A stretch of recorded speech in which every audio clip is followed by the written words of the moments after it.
Hello everyone.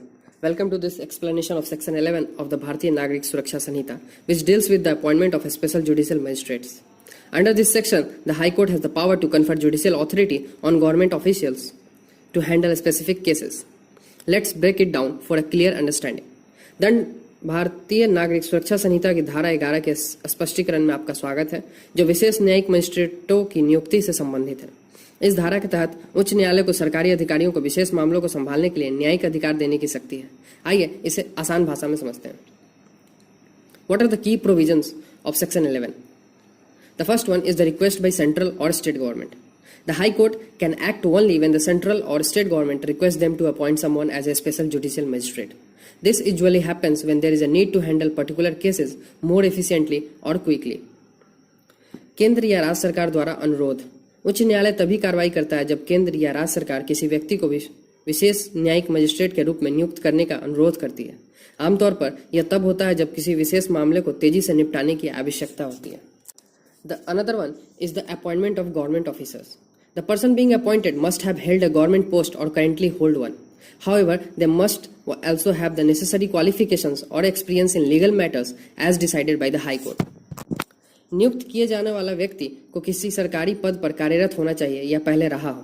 इसके साथ ही उसके पास उच्च न्यायालय द्वारा निर्धारित आवश्यक योग्यता या अनुभव भी होना चाहिए। Third one is the powers of a judicial magistrate. The person can be given the powers of judicial magistrate of the first or second class. This means they can hear and decide specific cases just like a regular magistrate. नियुक्त व्यक्ति को प्रथम श्रेणी या द्वितीय श्रेणी के न्यायिक मजिस्ट्रेट की शक्तियां दी जाती हैं। इसका मतलब है कि वो व्यक्ति विशेष मामलों की सुनवाई और निर्णय कर सकता है, जैसे कि एक सामान्य मजिस्ट्रेट करता है। These powers are limited to particular cases or types of cases, depending on the needs of the situation. For example, traffic violations, municipal law breaches, or minor criminal offences could be handled by a special judicial magistrate to reduce the load on regular courts. ये शक्तियां केवल कुछ विशिष्ट मामलों या प्रकार के मामलों तक ही सीमित होती है, जैसे यातायात उल्लंघन, नगरपालिका कानून का उल्लंघन या छोटे आपराधिक मामले, ताकि नियमित अदालतों पर बोझ कम हो सके। Special judicial magistrates are appointed for a limited time, not exceeding 1 year. After 1 year, the appointment can be renewed or terminated based on the requirements. विशेष न्यायिक मजिस्ट्रेट को एक सीमित अवधि के लिए 1 वर्ष से अधिक नहीं के लिए नियुक्त किया जा सकता है। 1 वर्ष के बाद नियुक्ति को नवीनीकृत या समाप्त किया जा सकता है। Let's take a simple example to make this concept more relatable. Suppose the government is facing a backlog of traffic violation cases in a city. The state government can request the High Court to appoint a former district collector with legal experience to act as a special judicial magistrate. This person can now handle these traffic cases for a term up to 1 year, helping to clear the backlog faster.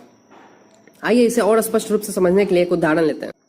मान लीजिए कि एक शहर में सरकार को यातायात उल्लंघन मामलों को बैकलॉग है।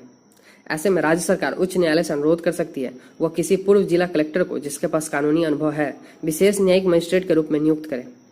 यह व्यक्ति इन यातायात मामलों को 1 साल की अवधि तक संभाल सकता है, जिससे मामलों का निपटारा तेजी से हो सकेगा। This concludes our explanation of Section 11, the Special Judicial Magistrates. Now, next move on to Section 12. But before that, please, if you like this video, don't forget to share and subscribe.